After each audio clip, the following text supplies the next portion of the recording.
I've got a very special guest joining me today. He's a member of the Miami Heat. He had an incredible college basketball career where he started off with San Diego State, went all the way up to play with Arizona, then by his final season, and now is heading into his second year in the NBA with the Miami Heat. That's Keshad Johnson. Keshad, appreciate you taking time to come on today, man. Man, thank you for having me. Appreciate it. Absolutely. So, first things first, we're going to get into your story. We're going to get into your life. And one of the crazy things now is that you already had your contract guaranteed. You're going to be in the NBA year two upcoming now. Just take us through just knowing your story, knowing everything you've gone through to get to this point, what it means to you. It means everything. Starting from where I started from, wasn't really nationally ranked in high school and everything. Hmm. Just being a NorCal representatives, we always got overlooked. Right. And I had to take the 5-year plan through college, went the undrafted route, and I got my shot and took advantage of every opportunity that I got. And we're here now. So obviously we're going to go through, like I said, your whole story momentarily, but you go through undrafted process, you sign the two-way contract, you get promoted now mid-season, and then obviously you get a contract guaranteed now.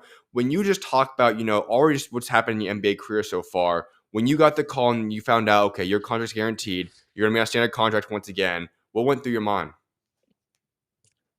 It's just being grateful. Being Mm. grateful. That's the thing that went through my mind, and also knowing the fact that I they trusted me to sign me guaranteed and go in and take advantage of every opportunity I'm given and show that I'm here to stay.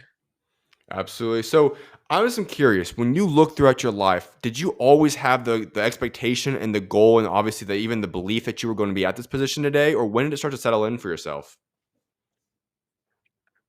Absolutely. Ever since I picked up the basketball, I always wanted to be an NBA player. I looked up to NBA players. Going into like sophomore year when I started getting my athleticism in high school, now I'm like, all right, now I gotta go with the big dogs. Now Mhm. it's like the time ticking. I'm amongst the most athletic guys. I start getting the height, I'm getting the frame and everything. So it started looking like I can be a part of the NBA. So just took that head on. That gave me more confidence with God blessing me with the natural limbs to be able to compete with the best of the best. I'm here. All right, so you grew up in Oakland, but I want to ask in terms of basketball though, when did that come into your life? Was that something that was always the go-to sport for yourself? Did it kind of settle down? You're going between a couple different Mhm. sports, or what brought you into basketball? I always played basketball and football growing up. Basketball was always A, and I started that when I was about in third grade, Mhm. playing just locally with my friends and stuff like that. I finally got on a circuit for the first time during 15U, Okay. and I was on the EYBL, and that's when I had like my wake up call, just going against other players that's better than me and all of that. So once I knew I could compete with those guys, and I got out of the shell of just being the best in Oakland and NorCal, then I knew I was amongst the greatest. When we talk about your high school career, obviously you accomplished a lot of great things, but as you said, the overall rankings, the offers, all those things didn't necessarily go and back you up at that point in time. And a lot of guys are in that Mhm. position. We've heard the story before, but yet there's still going to be so many more guys. And I have to imagine at that point in time, it was a little bit tough. You weren't getting the recognition you probably wanted and deserved. When you were going back and you look back at yourself at that point in time, where were you from a confidence and mental standpoint? From a confidence and mental standpoint, I'm sure every basketball player like feel this. So around that time, I'm doing good AAU. I'm just wondering, like, because where I was in Oakland, but I used to take Amtrak train to go to my team, which was located in Sac, and then we would go to LA with the rest of the guys, and I was doing that for about 2 years. So I'm doing all this labor to just to get to Sac, to get to the next, to get to our AU team, and I'm like, it's a school night. I don't got no offers. How long can I keep this up without without anything falling through, without me getting no offers? Mhm. So of course you go through that moment like, man, I just need an offer to know that what I'm doing is paying off. So I went through a long time of not getting no looks, and then junior year come around, then after one circuit, one weekend, I went from 0 offers to about 20 Mhm. in just a couple days, and they was just calling, calling, calling, and everything just like, okay, finally my work paying off. I got an offer. Now I'm gonna be able to go to school, guaranteed for sure. My mom, my dad don't gotta come out of pocket for nothing. So Mm. that's always just a relief of, man, my all my work is paying off. So What kept you so bought in? Because like you said, it's a story of life. So many people could be moments away from that big moment where everything breaks through, and no matter what field of life you're going in. For yourself, like you said, you're contemplating what's going on, when this opportunity going to come from me, myself. What kept you so dialed in? What kept you still pursuing basketball, even when the doubts started to creep in? it's a couple of things.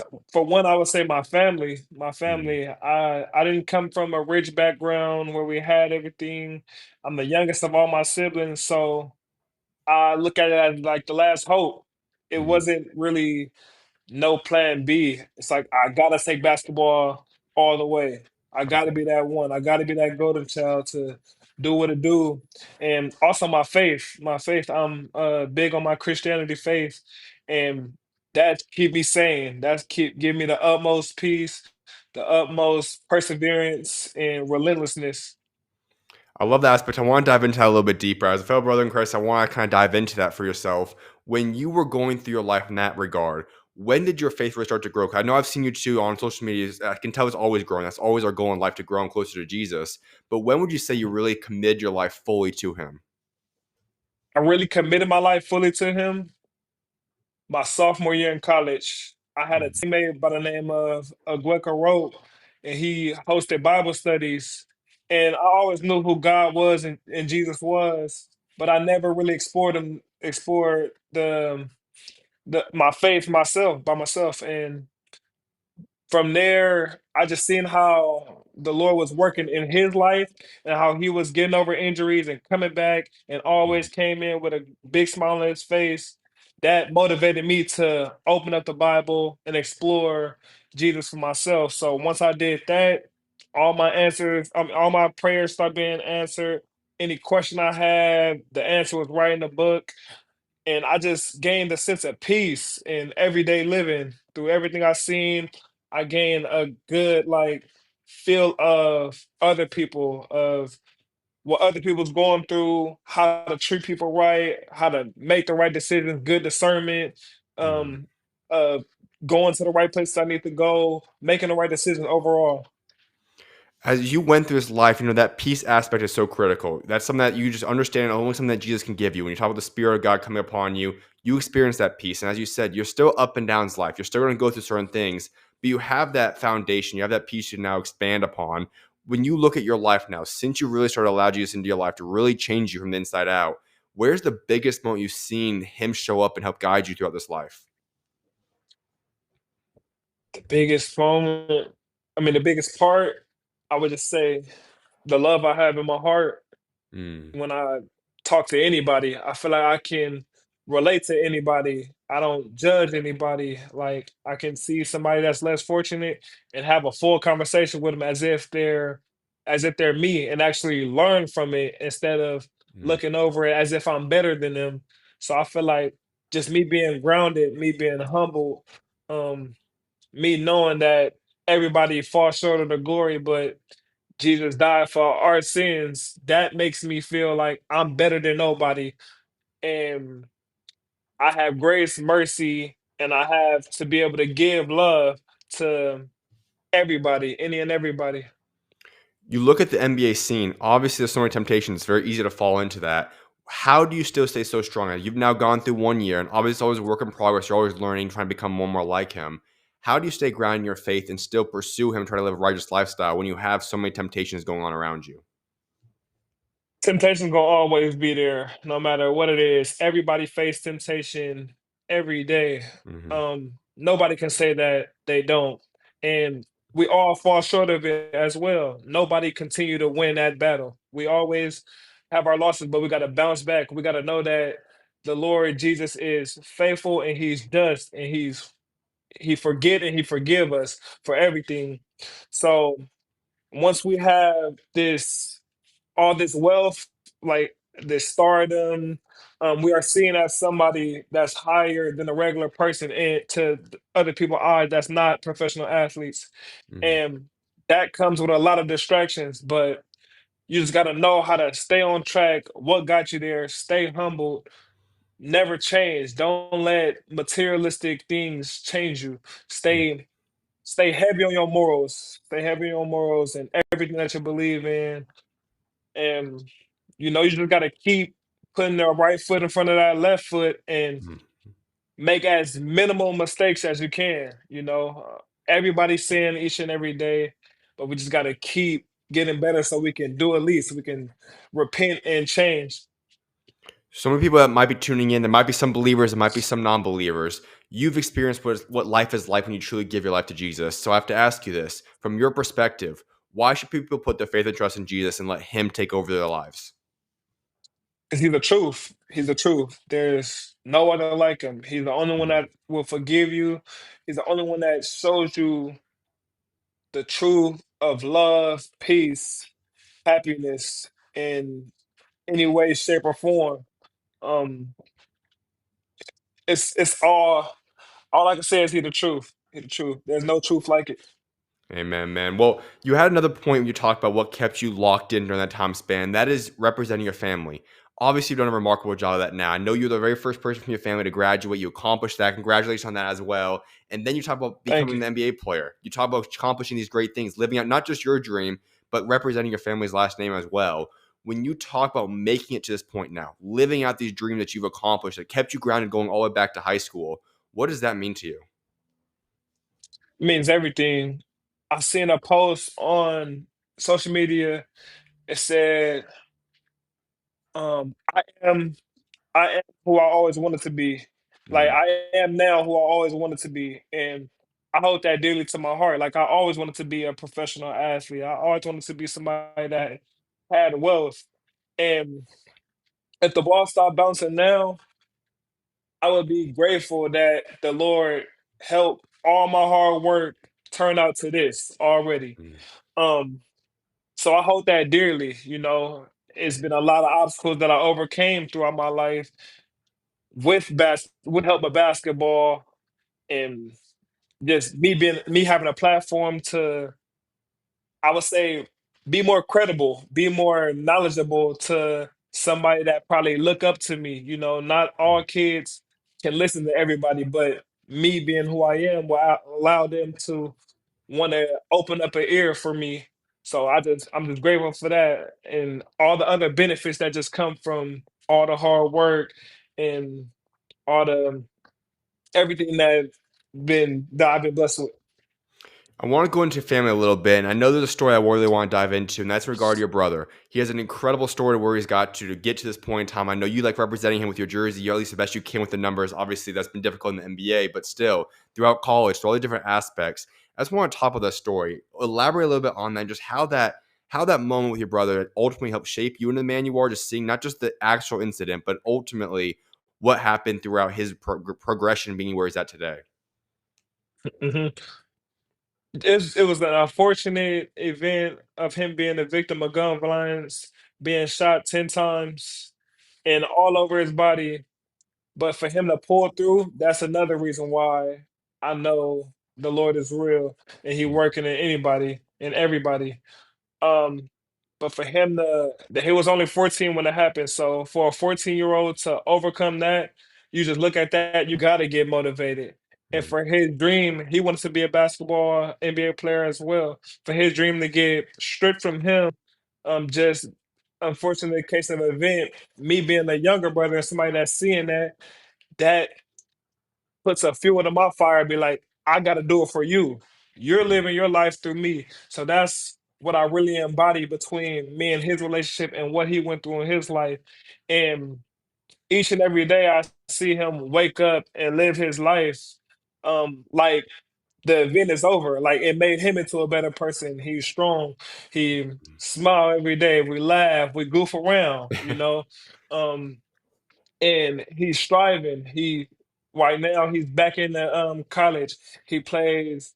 in the NWBA, National Wheelchair Basketball Association for the Golden State Royal Warriors. So to see him still going with the love of the game, I have no option to quit. I have no option to give up. If he's still going and I do it for him, I gotta keep pushing him and I gotta do it for him.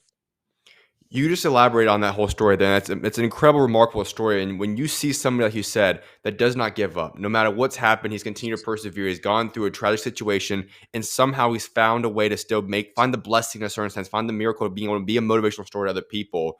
As you've seen that aspect, how much does that motivate you to kind of be able to push through the obstacles that's come your way? Man, obstacles gonna come. You don't know when they're gonna come or what direction it's coming from. You just got to be able to brace and push through it.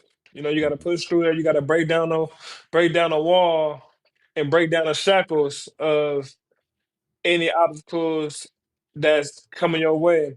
So for him to do it, and he been through what he been through, like I said, there's no way I can crumble, I can fall and not get back up for that last round and go again.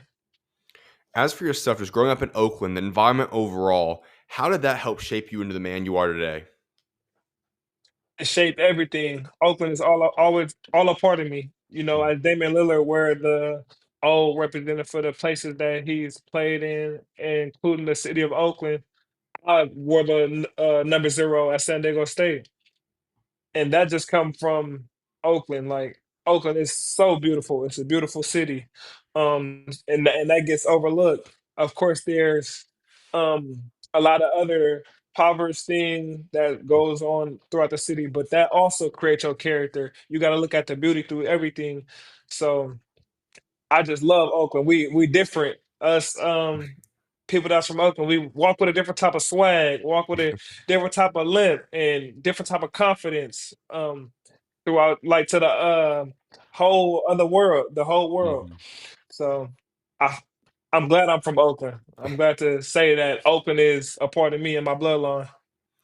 All right, so another aspect about you is that you do have the nickname Showtime.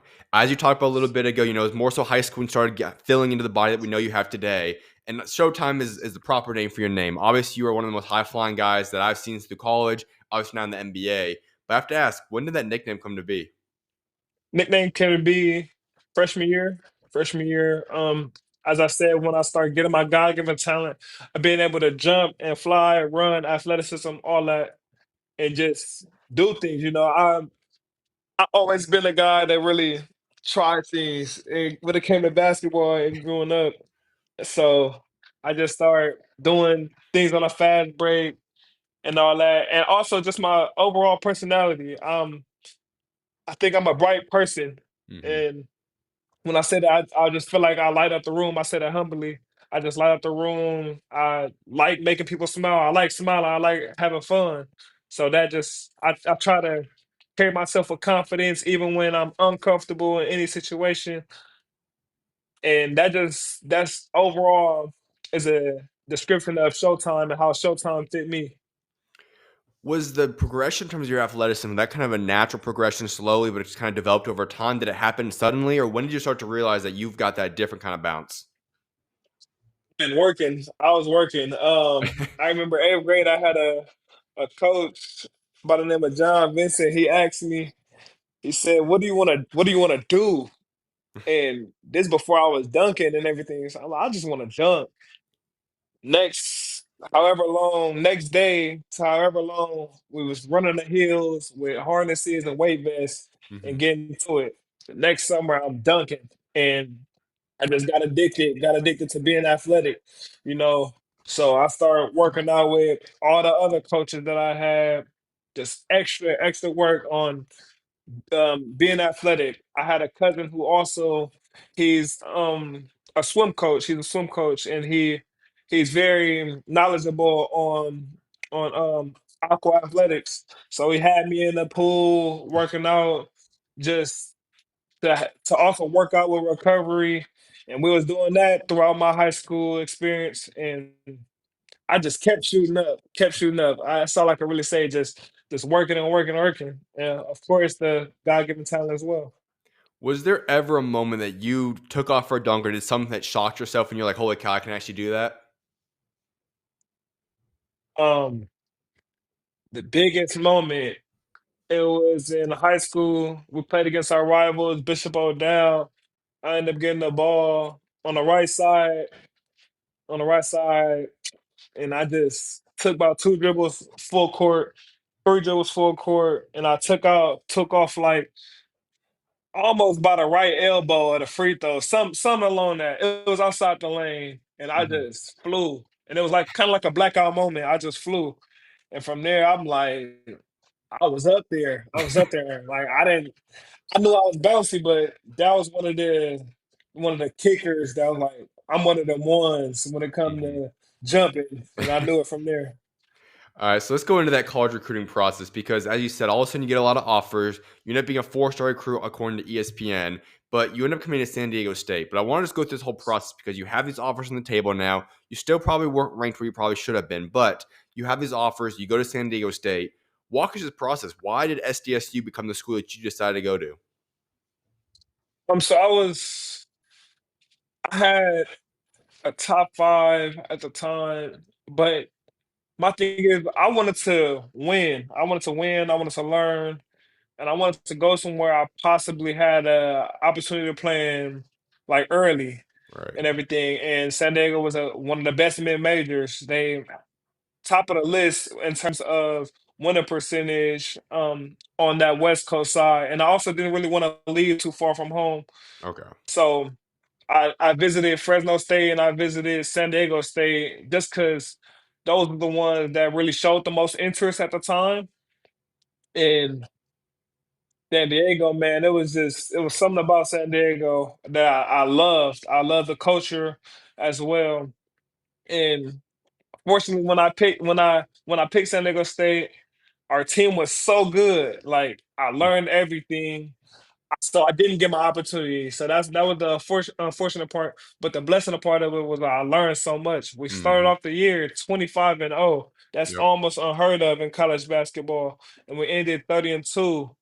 COVID took away our national championship, but it was just a blessing being I feel like I chose the right decision. I could have redshirted, but for me to not redshirt and be a part of that every step of the way, that was cool.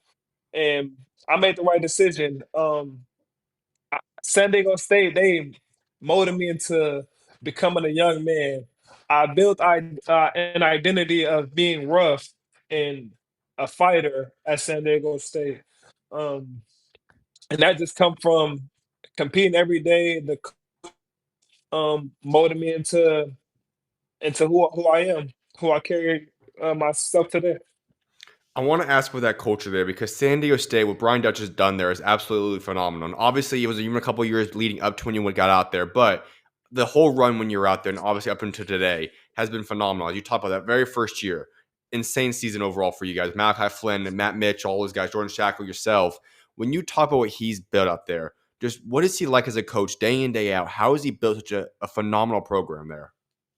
So Dutch been doing this for a long time. So I Right. feel like I heard stories about him back in the Fab Five days when he was a little crazier, but he chilled out a lot throughout my 4 years of being there. Come in, chill guy. He'll go in his first of really dialing in on what he wanted and everything like that. But for the most part, he's very observant. When he talk, it's something that's knowledgeable and that he sees in the game. Mm. So he was laid back for the most part and just a people's person, people's person overall. He taking pictures throughout the airport with everybody. Good dude. And you know, what he demands, he gets from all his players. What he demands, he gets from all his players. And, that's powerful. That's powerful for everybody just wanting to fight and work for somebody. What is your favorite memory when you look back at everything you do with Coach Dutcher? What's your favorite memory?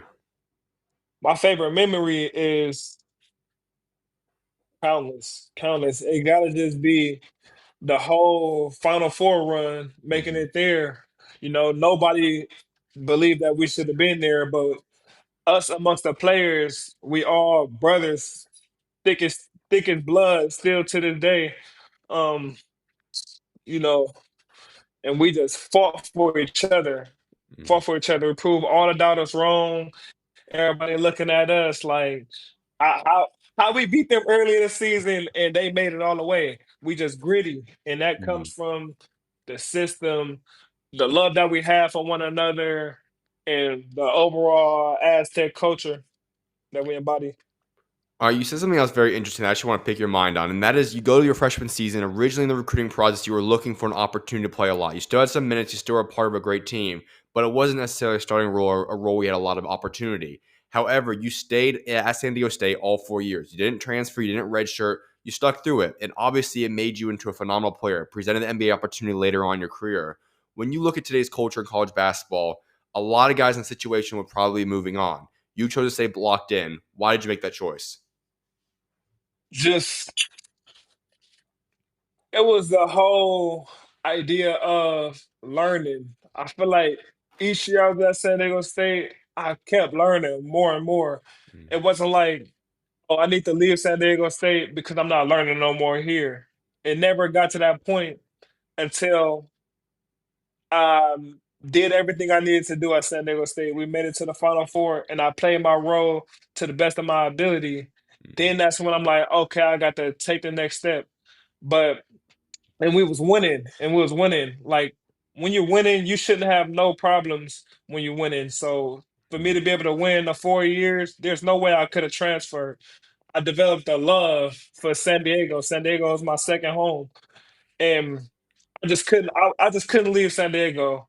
I developed a relationship with my academic advisor there.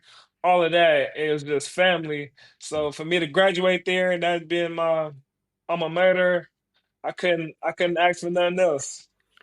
Do you feel like there's some obviously I'm a big proponent of guys obviously if there's better opportunity to go out and do it. It's worked out for many great guys. But do you feel Mhm. like there's too many guys out there that are willing to leave too quickly that are missing up and passing up on great opportunities because of the current era and just like overall culture in college basketball today? Mhm. So that's just that bittersweet conversation to really have because a lot of us college athletes where we grew up from less fortunate backgrounds. Right. So now with NIL coming into play and other things, we gotta take advantage of that opportunity and we Definitely. gotta do what we have to do. You see things on the internet about fans or trolls talking about he only did it for the money, but that's actually powerful for you to be able to change your family lives with the opportunity and getting a free education. You got Hmm. to do what you got to do, and with that, you just got to make sure you take advantage of your physical opportunity on that court. You know, because you don't want to just have the wealth without the just peace and sanity on that court and the opportunity to do what you plan A, to do what you really came to college basketball to do, which is play basketball. When you look back at a situation, you got right into college basketball in the mix of all this change happening now. And even now they've added in, shared revenue starting this year on July 1st. But that part was obviously wasn't part of your career. But you talk about the NIL era. That got going when you were in college. Obviously, you had the COVID pandemic. You had the portal open up. All the different aspects. Had you been in college today and you were a freshman in the same situation that San Diego State occurred, would you have looked to explore other opportunities in today's culture? Um, absolutely, absolutely. With the just the benefits of everything Right. now, college basketball is a lot about branding and branding yourself. As you can see, even the women college players are benefit on their personal brands and everything. Mhm. So whatever would just be the best opportunity for me, I would explore that. I wouldn't just stay focused on San Diego State. I would if something a bigger opportunity came, I would do myself a injustice to not go explore that and see what that is about. Right. So I absolutely would explore other things just to make sure I'm not passing up on no opportunity that could help myself, put myself in the best position, and also help my family and other people that's around me. All right, so let's hop in now to the culture we talked about. Overall, through your college basketball career, you wrap it up with a 119-30 record. That's insane. Very few guys accomplished that much winning throughout San Diego State, plus final year at Arizona. 30 losses Yeah. in 5 years is ridiculous, to be honest. But you look back at that. What was ingrained at San Jose State when you talk about that first year? You didn't play a lot, but you're part of a team that started off 25-0. You're part of a team that very likely could have made a championship run, all the different situations. How much did that help instill a winning DNA and culture inside of you? um, once you win that much, you develop a standard as if we don't lose. We don't know what losing really is. So that's what kind of came into play with San Diego State. It's like we don't lose. Like even when on paper they're counting us out, we don't lose. We defend. We make it happen. We prove everybody wrong. We're a mid major, but to be told, anybody that knows us know we're really a high major in Mm-hmm. terms of talent, in terms of grit, in terms of knowing how to win. So just overall getting over that hump, not believing what or who outsiders display you to be or label you as, we knew we was always gonna be the best. And if we wasn't the best, we was gonna find a way to beat the best. Mm. This is jumping up to your final year at San Diego State, but I remember over that whole run, I was a big advocate for the Mountain West. I love what they were doing. They had a lot of teams go in there, but there was a stigma. A lot of the big conferences always looked down on the Mountain West, and they didn't have the most success in the tournament. You guys finally broke through that. You guys finally proved all the doubters wrong when you guys made that great run to the Final Four. When you talk about just what that impact was, because obviously it was great for yourself, but I think it was incredible for the conference as a whole as well. When you talk about Yeah. finally breaking that, if you want to call it a curse, you can. What did that mean to you? Just kind of prove so many people wrong. Nah, you're not wrong. You're not wrong by calling it a curse. Nobody really recognized the Mountain West or give the Mountain West the love that they need. Hmm. I'm proud to say that I'm a product of the Mountain West. When me and Isaiah Stevens first came here to Miami Heat, we immediately like locked in as the best of friends and family just because we we both went through the struggle of going through the Mountain West Right. and being overlooked and everything. So once we made it all the way, Colorado State is somebody that competed with us every game and was in that game. And for them to see us making it all the way, now they look like, oh, if San Diego State do it and we competing with them whenever we play, then we could do it too. So, Right. just building up that overall confidence for the Mountain West. And I don't know what type of bonuses the other coaches get or whatever that case may be too. So all that comes into play too in terms of just respecting the Mountain West overall.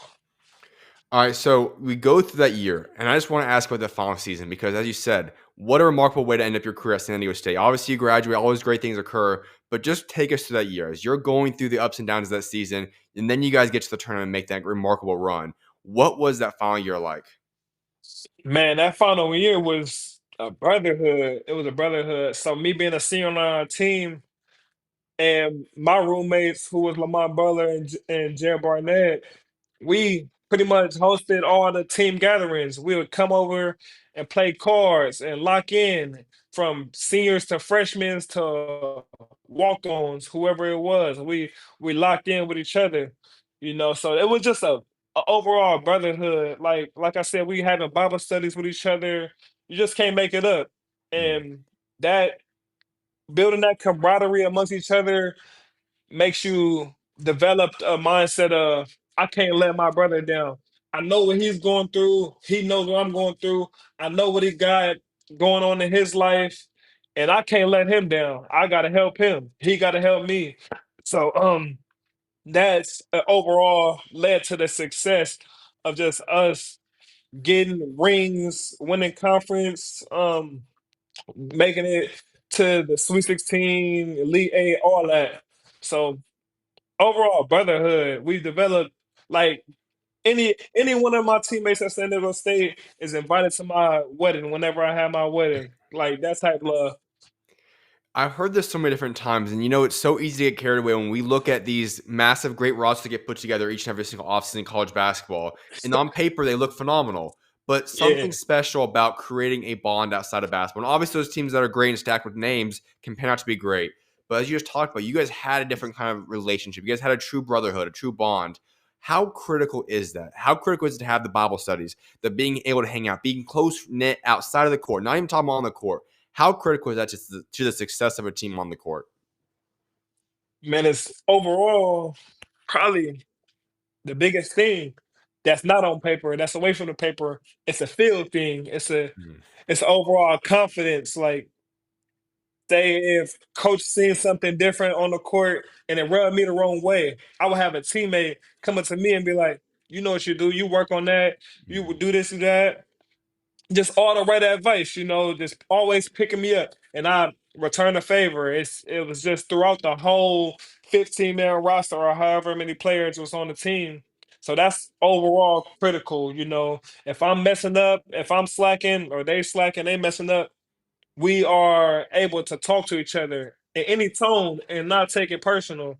You know, so that having that camaraderie right there, that that can most times overcome talent. Mhm. Talent always don't really show up each and every day, unless you're a gifted player, and you just tip cap. But for us guys who are overlooked and all of that, we got to come in and let the hard work and prove for the hard work to beat the talent. And that's what we did at San Diego State. Um, our whole roster at San Diego State my senior year was turned out to be more than what anybody else thought we were individually. The last thing I want to ask about San Diego State before we move on to transfer to Arizona is this. There has been another massive aspect that's changed in college basketball, and that is that they're going to be part of the Pac 12 now next year in 2026. When you look at college realignment, obviously now there's some crazy conferences going on in terms of traveling and all these different situations. What's your thoughts on that overall? Um, I don't really understand it, to be honest. Understand the San Diego State move. San Diego State, we always deserve to be in the Pac-12. But once Hmm. San Diego State get into the Pac-12, a lot of the teams in the Pac-12 are leaving the Pac-12. So I Yeah. don't. It's everybody. It's a lot of changing, unnecessary changing. Like Gonzaga needed to be in the Pac-12. Teams like that. Hmm. But why it just don't make the most of sense for me for those teams to move up and the team that's moving up moving away. Right. The other team, the Pac-12 teams moving to Big 12 and all of that, as Arizona is. So it would have been dope for a team like San Diego State and Arizona to play against each other in the Pac-12. You see, Yep. when I was with San Diego State, we competed with Arizona and Maui Hmm. for the most part. And those battles need to happen. Maybe I'm biased because I'm an Aztec and I'm a Wildcat, but just that idea play the best. It shouldn't really be too much about. Of course, we got travel to worry about, but it shouldn't be too much about just um. I would say areas and things like that, and talent. So that's what I was going to actually ask as a follow up then. So would you say if you were the man behind all the scenes, and obviously it's not going to go back to this, but you'd prefer to stay more regional based because you got guys going from Oregon all the way out to New Jersey right now playing games in the Big Ten. You got obviously the Big 12s all over the country, and obviously, I mean, you had to go obviously out to West Virginia and stuff like that, but still, now you got guys in Florida, you got people in Cincinnati, you got all the different places all over the country. Would you prefer in a perfect world that things were more regional based, truly West Coast? Extend it out to Arizona, Utah, whatever you want to call it, and keep it more regional Yeah, based? Would that be the preferred way? I would say yeah, more regional based along with. I mean, like rankings and things like that. The best teams in the best areas should be in the Agree. same conference. San Diego State and UCLA should play against each other in the same conference. We're in the same state and we're the best, and we can travel up to Gonzaga and do things like that. But you also got to take into account school. School is a big thing. We don't want to be traveling coast to coast if we still gotta have 9 a.m. class on a Monday morning or something like that. So you got to take that into account. So yes, I do believe it should be regional based, but also rank based. All right. Well, let's head into your final year of college basketball then. You decide to go in the portal. You've accomplished great things at San Diego State. You move on to Arizona. Take us to that process. I'm sure it had to be a little bit bittersweet in a certain sense of saying, okay, I've been at San Diego State. Now I'm going to find my new home. It worked out incredible for yourself. But just take us through the thought process. Why did you first want to decide to go play another year of college basketball, then enter the portal, and then ultimately go to Arizona? San Diego State, like I said, I hold being an Aztec dearly to my heart, but I graduated. I did Mm-hmm. everything I needed to do at San Diego State. And along with that, the way I played, I was an elite role player. I embodied the culture and did everything. And that was very selfless of me. Mm-hmm. And I graduated, like I said. So I got blessed with a fifth year from COVID. And at this point, it was just for me to use it to my benefit and be selfless. I'm see, be selfish Mm-hmm. and do what I needed to do. So I needed to showcase more for the next level. At San Diego State, I didn't showcase everything that I knew I was capable of doing. Like, and that just come with the opportunity. I embodied who the player that the coaches needed me to be there, and I just knew I had more in a tank to show in order to make it to this level that I'm at now, being in the NBA. And when I made the decision to go into Arizona, everything played into that. Arizona is a team that's known to being fast paced, known as, and with fast paced basketball, there's no way numbers don't increase with the additional possessions that they have a Mm-hmm. game. And I'm just like, I can use that to my benefit, running up and down the court, show out. Through years, Arizona had top players, NBA players, a long lineage of that, of guys that came before me. And I just seen the vision. I seen the vision with Arizona. And I'm like, I could be amongst that history, amongst that lineage, and amongst that culture as well, that Wildcat culture.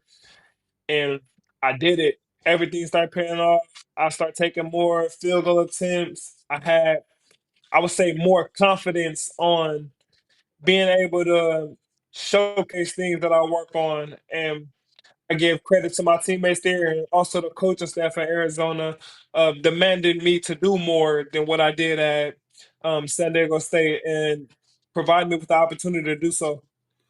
When you were going back to that recruiting process, was Arizona the clear, far and away favorite for yourself? Was there other people in the mix? And if so, who was maybe your second option if Arizona was not on the table? Absolutely not. So I got Arizona, ended up being one first option, but I had a 2A and a 2B, which was Oklahoma with Porter Mosier Mm-hmm. and Kentucky with with Calipari. And the conversation I had at Kentucky, man, that was a real big eye opener. And he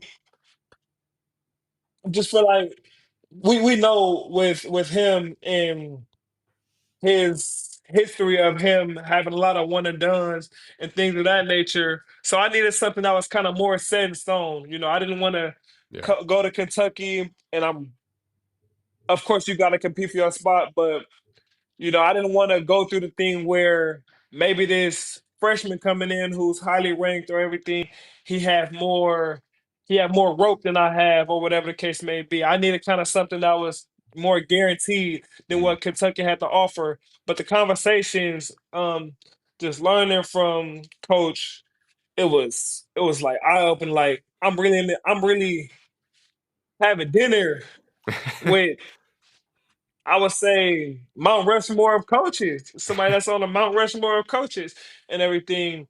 And he was just giving game to me, straightforward, honest with everything he said. Told me who I can be. Told me who he was going to help me be if I was to go to Kentucky. So I would say was probably Kentucky and Oklahoma. Porter Mosier, he had everything, the whole presentation that I needed to see as well. What came into part in that was probably, I would say, location and other things as well, but I was leaning there just because everything they said, it felt genuine. It felt genuine. The coaching staff, the guys on the coaching staff under Porter Mosier felt genuine as well. But I would say it also came down to USC as well. But that just didn't play a part just because I feel like they had other things that they was kind of like prioritizing as well, and I just Mhm. wasn't really like I said. I needed something that was kind of more set in stone for this being my end all be all, my final year. So Right. that kind of played the part of me, like not falling through with the USC conversation. But it came down to Arizona, Kentucky, and Oklahoma, and Arizona just got the edge. But I feel like I would have been successful no matter what school I went to. We were talked earlier about the fact that you didn't have all the offers in the world. You didn't have this high ranking. If we would have went back and talked to that high school, Keshad, and we said, hey, you're and eventually in the future, you're going to have Kentucky, John Calipari. You're going to have Port Moser, Oklahoma. You're going to have Arizona. You're going to have USC. All these schools pursuing you. What do you think that young Keshad would have said? Who I always prayed to be. I am the person who I always looked up to. Like Hmm. I'm physically that. And just for me to witness everything I witnessed in my life, for me to be able to have these conversations that I can choose whatever college I want to go to for free. That's an overall blessing. We all know how much tuition costs and everything. I don't have that. My family didn't have that growing up and everything. So that's a blessing.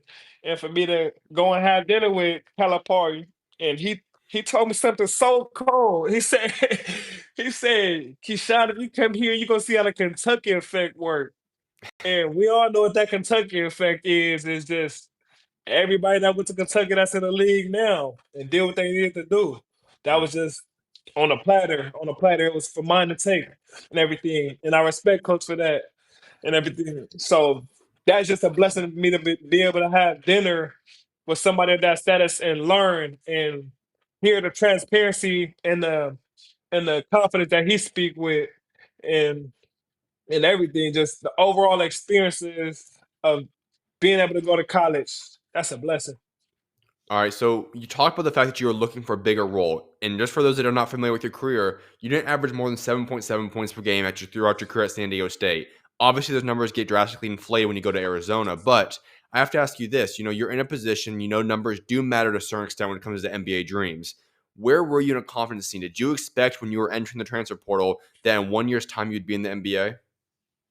Absolutely. Okay. I had no choice. Like, if anybody that knew me and knew how I how I work each and every day, know how much I pray each and every day, know who I am, they know that I was gonna make it to the NBA, regardless of the numbers not really reflecting an NBA number at a mid major. They knew I was gonna make it. They see glimpse of me, okay, he could possibly be one of those guys.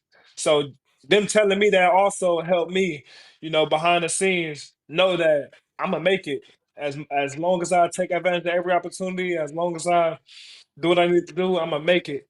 So it was a no-brainer going to Arizona, seeing how the love of Tucson and the way the overall college basketball um fan base and politics love Arizona as well. I knew I was gonna be able to use all that to my advantage into becoming an NBA player. All right, so I have to ask you this question then. You played for an incredible coach in Brian Dutcher. Tommy Lloyd's another great coach. What are the similarities? What are the differences between the two of them? Mhm. The similarities, the similarities, they totally different, honestly. They don't really have too many similarities. I would say the differences. Brian Dutcher is somebody who's laid back, knowledgeable, um, like speak when he need to speak, only kind of like guy, family guy. But also Brian Dutcher is older, so I'm speaking on behalf of older Brian Dutcher, Right. and that's pretty much him. Tommy Lloyd, on the other hand, he's more hands on. He's more hands on. He's gonna physically be out there on the court, showing you this, showing you that. He's more, I would say, more energetic in terms of being vocal and being like expressively passionate about everything, you know. And I would just say that plays in the factor of him being a younger coach and everything. And I would say Tommy Lloyd has a way of connecting and taking the extra steps to really build a relationship with his players and know what his players is going through. And Dutcher has a way of being a godfather, like kind of like a godfather. Like you go to Dutch to have a conversation in a sense, Mhm. and Tommy will come to you and have the conversation. They're both open to conversating, but that's probably the difference in everything. All right, so in terms of Tommy Lloyd in the future, he's still young as a coach. He's still up and coming. He still hasn't accomplished. Obviously, Brian Dutch is much more older, as you talked about. What do you think is the future for Tommy Lloyd? What do you think he can accomplish and get done by the time he's at, let's say Brian Dutcher's age? Yeah, man, Tommy got a natty coming throughout his history. He Mhm. got a natty. He studied so hard. He drive himself crazy over this basketball thing, trying to make everybody put everybody in the right position and make sure everybody have ultimate success from the players to the coaching staff that's under him. He just want everybody to grow. So I can see a lot of more success coming to Tommy Lloyd, and he does a great job of his research. He researched a lot. So, he came from Gonzaga to Arizona, and he's more knowledgeable than anybody else about Arizona Wildcat culture and history and everything. And he embodied that. Like any beef we have with Arizona, he embodied that.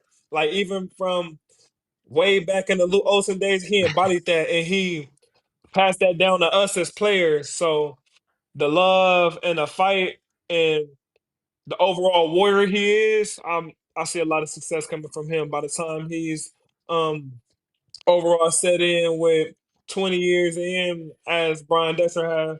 Brian, he did a lot of winning. He didn't made Mhm. it. He didn't got there.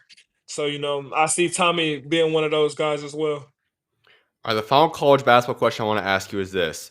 I asked you about San Diego State, but now for your 1 year Arizona, what was your favorite memory that year? Ah, woo! Arizona, we had a lot of fun. Off the court, we started off the court on our foreign trip. We went to Israel, Mm. and we got a lot of foreign guys on that team and a lot of American guys. So it's half and half.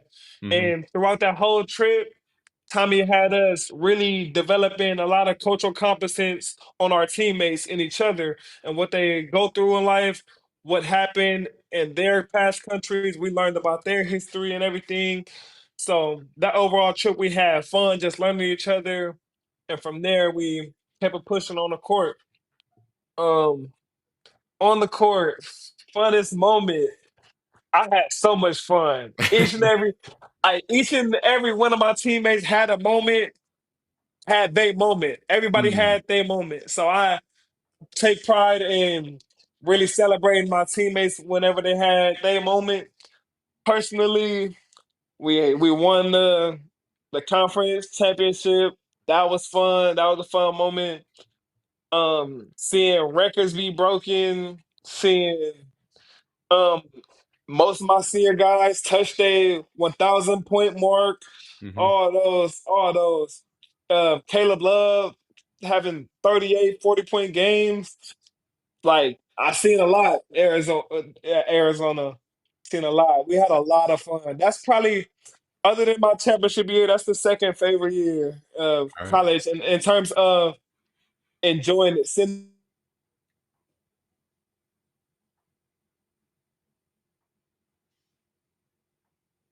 Arizona, yeah, I would say I had the most freedom, which played a part into me just enjoying everything in Arizona. All right. Well, let's head into the NBA draft process then. You're going through it. You're ranked as a guy that obviously could get drafted. You're kind of right on that fringe position right there. And when you're in that position, that means you have a lot of workouts pre-draft. That means the pre-draft process for yourself is wild. Take us through that because like you said, you have any team could technically draft you. You're in the open for anybody. How crazy and hectic was that process for yourself? Yeah, only players really know how taxing and draining that overall process is. And you gotta go through that process for 2 months of your life. You gotta give it your all. Every time you go to an organization and you see the front office in there evaluating you, you gotta be on your A game Mhm. physically and honestly, emotionally for real. You can't get too high or get too low. You gotta have a real next play mentality because you only get about an hour and a half to showcase everything or showcase whatever you need to in order for the front office to be like, I want to pick that guy. Mhm. So with that, that's very mentally taxing. It has you stressed out. After when you're on the flight to go to the next team, you might be thinking about like, man, I should have did something during that workout, Mhm. but you gotta go on to the next. So you got 2 months to do what you need to do, and it's taxing physically too. You getting on that plane, you gotta go on that air, come back down, and really just get some rest and wake up and be ready to play. Be ready to play. No matter who you lined up against in a workout, sometimes it's a one-on-one workout, sometimes it's six players. And the person you lined up to next to is a player that's also trying to get that spot. Mhm. So whatever you gotta do, you gotta be on your A game. It's hard to go to war 30 30 times with 30 30 days, 16 workouts in 30 days. It's hard to Mhm. do that, but you got to Mhm. do it. You don't got no choice.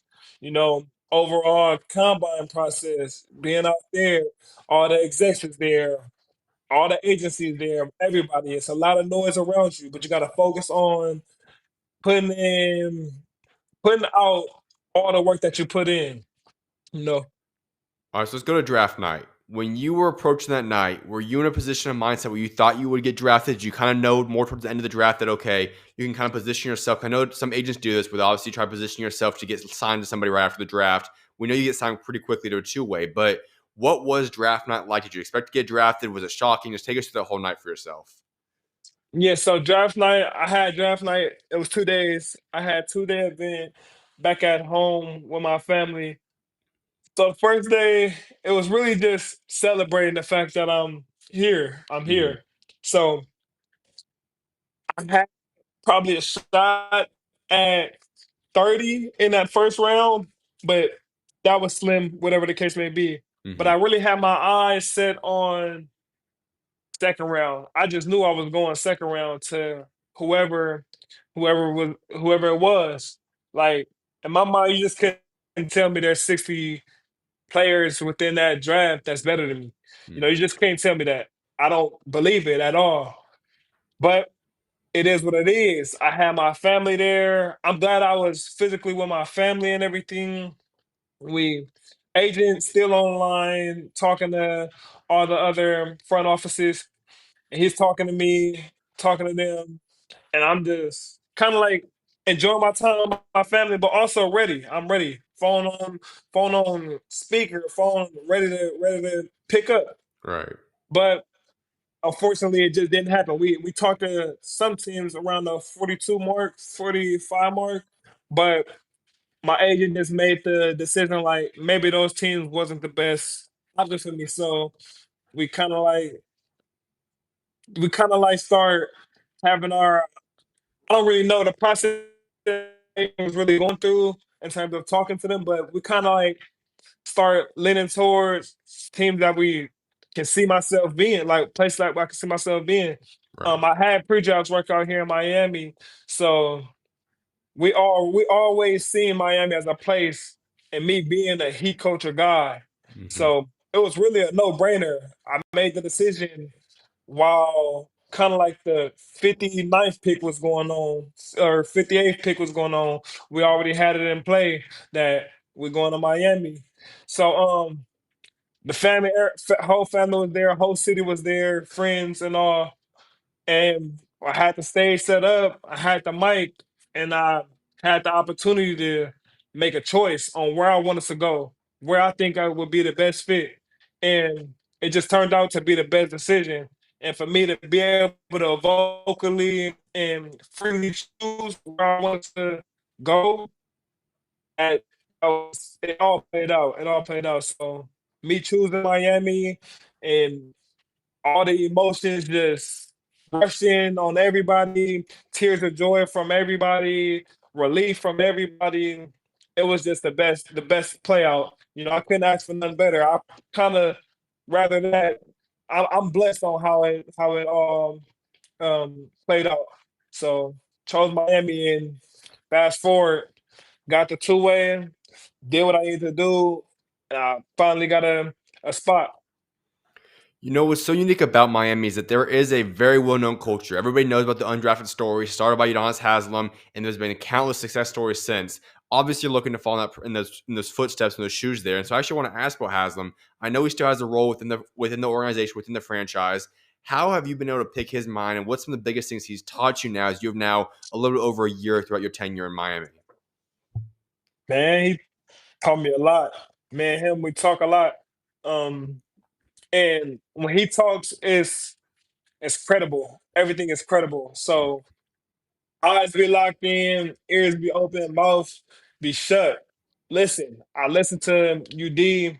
We talk. I could chop it up with him as if he's my uncle, you Mhm. know, and he gonna hold me accountable. He demands things out of me and all of that. And I know it all comes from a genuine place because he was once in my shoes. If don't nobody else know where I'm at and and who I am right now is him. He do know. He do know. He did it before me. So if there's anybody I need to look forward to, look towards, I look towards him and ask him about anything, pick his brain about anything, and he's available whenever I need him.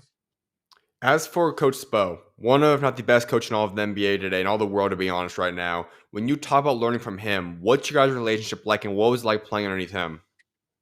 Spo reminds me a lot of Tommy Lloyd in terms of how passionate they are about everything and how hands on they are. Spo and Tommy, they're basketball freaks, I would say. Like you just see them working, you see them studying each and every day, and they study with intent. Everything they do is very intentional. And on my pre-draft workout, I remember coming in the morning, seeing Spo on. He was on the treadmill and he was going at a good pace. When I tell you, we come down after the workout, he was still on that treadmill, going at a good pace. I'm like, man, if he working, everybody gotta work. Like, so I came in and just seeing that, seeing how he just so like he's so alert with Mhm. everything. He when he demands something on the court, he would show you and he would demand it to be done at the at the utmost pace with the utmost intent. And I love that's one thing I do love about Spo is just he's so intentional and he's so alert. The last guy specifically I want to dive into is Pat Riley. Obviously, one of the greatest figures in basketball history. I don't know how much you got to talk with him, but what has it been like being around him, and what have those conversations been like if you have got to have many of those? So I've had a few conversations with Coach and today they use the word aura, somebody that has aura. He has like a Godfather aura to him, like you know who he is. If you Hmm. don't, you don't know basketball. And he has that, but for him to have that, he's just such a humble person and such a personable person to approach and everything. So I just go to him. It's always good vibes, you know, talking to him. I once asked him something about like what are a few things I need to do to be able to stay in this league? Because you know he didn't see in everybody. He had the best of the best players in NBA history, and Mhm. actually physically coached them and seen them and been there with them. And then um, fast forward a couple of months later, he seen me working out or something. He said, "You asked me that one question, and truth be told, you got the answer to it. You're doing whatever you're doing, keep doing that. You got a chance to be an NBA player for a decade." All right. I love that. So I want to go into year one for yourself. Obviously, it was kind of had to be a little bit chaotic. You know, you're in and out of the NBA, back to the G League, back and forth. What was year one like in the NBA for yourself? Year one, it was a roller coaster. It was a roller coaster, I would say, just in terms of our G League affiliate is literally all the way on the other coast. It's in Sioux Falls, South Dakota. Right. So having to be on the move, like you don't really have a set schedule. Being a two-way guy and being a guy that's up with the NBA team and down with the G League affiliate, it's just everything is impulsive, kind of like you gotta just live on your impulse. You gotta be ready to get up and go and perform each and every time. So that's why I said it was a roller coaster. So we had um just our stretches throughout the year where we were dealing with other things. I'm just witnessing everything kind of like and just like, man, it's a business. It's a business. So it was a learning year, a great learning year for me. Um, and I feel like I got very mature throughout this year one in terms of learning and seeing the politics and just how business work and the significance of everything. Like knowing you get that one crack, you gotta go for it. You gotta take advantage. Everything you gained from year one, this offseason so far, what is year two Keshad Johnson going to look like? What are the improvements, everything you've done? What can fans expect you to bring to the team in year two now? Year two, just be me. Be the Keshad Johnson that you all see, be the Keshad Johnson that the Heat organization brought me in to be, which is somebody that's I would say humbly say Showtime and that's energetic, that's vibrational, I would say. Hmm. When you talk about modeling your game, I know you probably take bits and pieces from a lot of different guys, but who is one guy specifically that you look at and say, you know what, this is a guy that I see myself becoming more like, you know, that 10-year career as you talked about Pat Riley. Who's that guy you Yeah. kind of want to mold yourself into becoming like? Mm. Man, that's a good question. And I've got that question a lot. And every time the answer is probably there's no one guy. It's just I want to be a winner. There's guys that win in the NBA. There's guys that win. I could go through long lists. Relevantly speaking, guys like Josh Hart right now, he does what he needs to do. You know, today, PJ Washington, somebody that just signed a contract today. You Mm-hmm. know, he's somebody that does what he needs to do.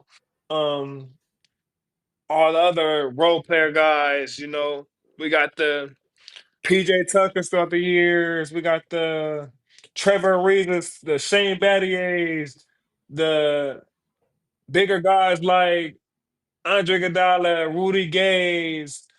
We got Derrick Jones Jr. We got all types of Mm-hmm. places I could go on guys that just have their identity and their impact. Like you see these guys in the NBA, you know what they're there for. We all know what their job is to do. So I want to be somebody that knows what my job is and embody my job. Whether I'm having a good day or a bad day, I do my job. I do what I need to do. I love that. I think so many guys, especially younger on, you know, they want to become the star players. Very few guys want to Yeah. embrace the role. And we already talked about this, but you got look at San Diego State. You've already embraced that role. You said, what am I going to need to go out there and win? You've done it. But I feel like that's a mentality that so many guys that are young are lacking. So many guys, they end up messing up the opportunity for themselves because they want to be LeBron, they want to be all stars, and they're not really wanting to accept a role. Why have you been so apt and say, you know what? I know that I can make a role. I can make a great living, in fact, by playing a role. What's the always instill that mentality in yourself? Um, I would say is I just know my identity on and off the court.